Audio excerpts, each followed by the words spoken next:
In this video, we're going to be talking about the iPhone brightness issue on iOS and how to fix it. So first things first, go ahead and try to toggle auto brightness off and on again because sometimes it does go ahead and interfere with your brightness.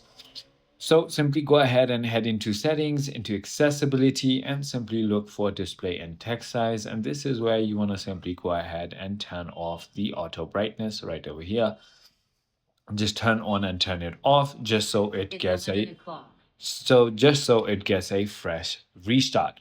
Now what you want to do is simply go ahead and adjust the control center. So simply go ahead and swipe down from the top right and manually move the brightness slider up once you've already turned off your auto brightness. Now all you need to do is simply go ahead and make sure that your low power mode is turned off inside of battery, as you can see, and that is it. I hope this video clarifies everything for you. If you have further more queries, feel free to comment down below and I'll see you on the next one.